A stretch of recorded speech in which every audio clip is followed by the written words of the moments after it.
Belakangan ini kita banyak melihat fenomena politik yang beragam, dari mulai manuver politik sampai fenomena gemoy. Dan yang paling menarik dan menjadi sorotan gua adalah yang kedua, kawan. Lalu apa sih sesungguhnya yang menyebabkan kata gemoy ini viral?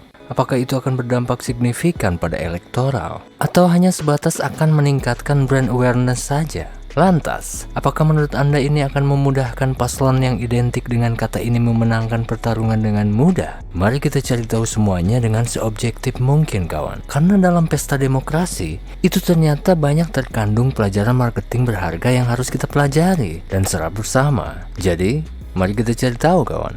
Let's go!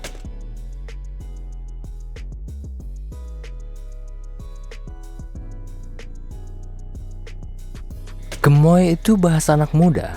Kita tahu gemoy itu plesetan dari kata gemas. Ketika seseorang gemas pada sesuatu, maka kata gemoy ini cocok untuk menggambarkan perasaan tersebut. Pertanyaannya adalah, apakah ini bagian dari trend jacking atau justru micro-targeting? Anak muda itu terkesan santai, tapi bukan berarti mereka tidak bisa serius. Mereka pun bisa dibawa berpikir jauh. Mereka juga bisa diajak untuk berpikir visioner. Namun karakteristik mereka seringnya menyukai suasana yang lebih enjoy, sepanas apapun dinamikanya. Sekali lagi, gua akan balik ke pertanyaan tadi, kawan. Apakah cara ini memang sengaja ditargetkan? Atau ini justru muncul dengan sendirinya? Mencuat dan meluas akibat refleks yang tak dibuat-buat. Akhirnya masyarakat bereaksi dengan melabeli goyangan fenomenal tersebut dengan satu kata, yang bernama gemoy.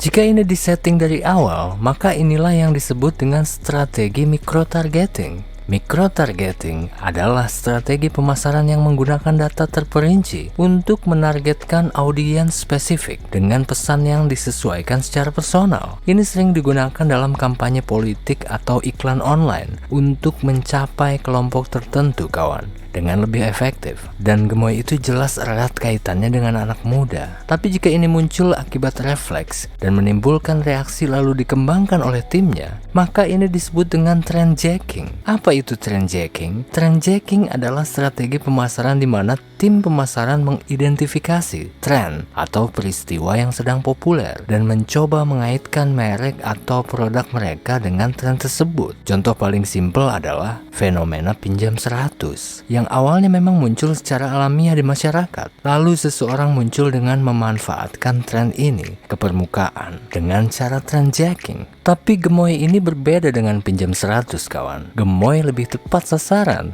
karena ini ada keterkaitan erat dengan si figur. Jadi pertanyaan gua adalah, apakah lantas strategi ini akan menjadikan salah satu paslon menang dengan mudah? Ya, betul sekali, kawan.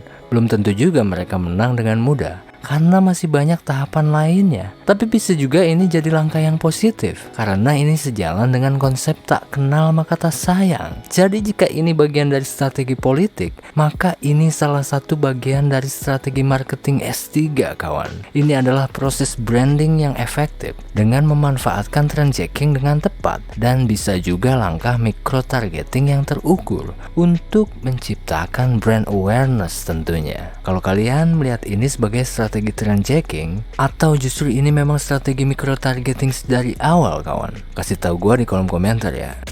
Sebenarnya sih gue lebih berharap pertarungan politik ini atau pesta demokrasi ini dijadikan ajang yang lebih santai, kawan. Panas boleh, tapi tetap logis. Kita harus melihat semuanya dengan logis, kawan. Karena ini baru tahapan awal, masih panjang perjalanannya.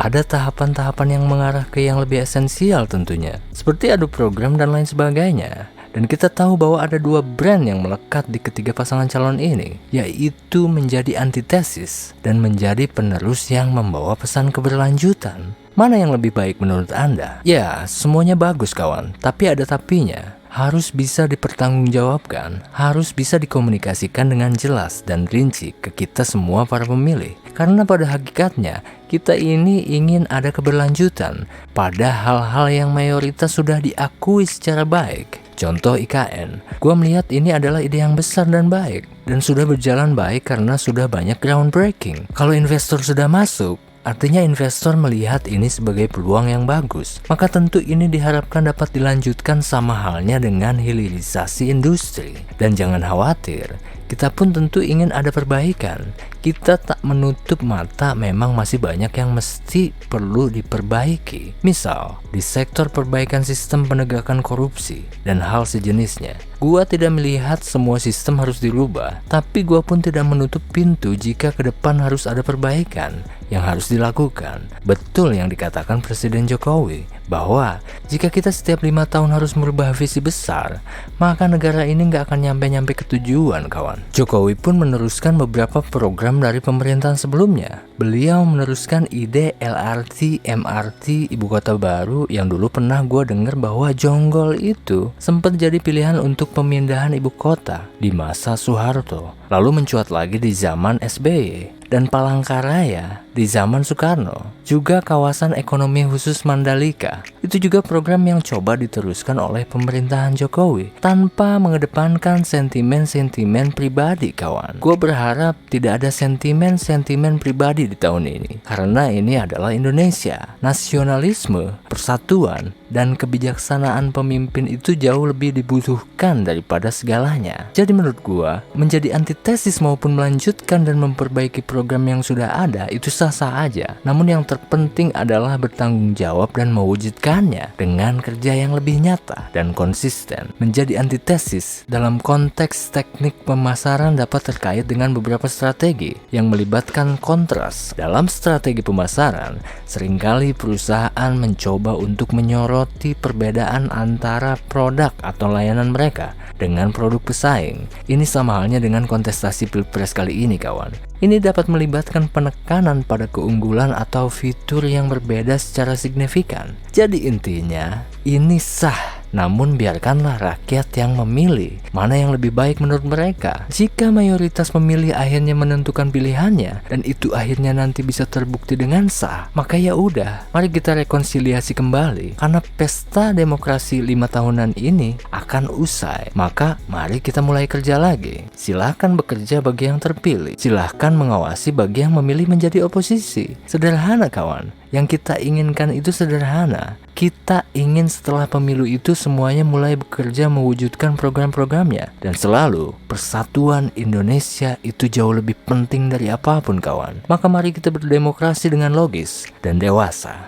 Seluruh pasangan calon sudah memiliki brandnya masing-masing. Ada yang memilih mengidentikan diri dengan menjadi antitesis. Ada juga yang memilih untuk menjadi penerus. Maka apa sih yang seharusnya lebih mereka kedepankan agar bisa menang satu putaran? Ya, silahkan mulai adu program dengan mengedepankan gagasan yang bukan hanya sekedar gagasan dan ucapan, tapi jelaskan juga secara rinci dengan masuk akal. Program itu akan dijalankan dengan cara seperti apa dan uangnya dari mana. Dan yang lebih penting adalah setelah ada calon yang terpilih, maka terimalah ini dengan logowo. Dan gue berharap ada langkah rekonsiliasi seperti di tahun 2019.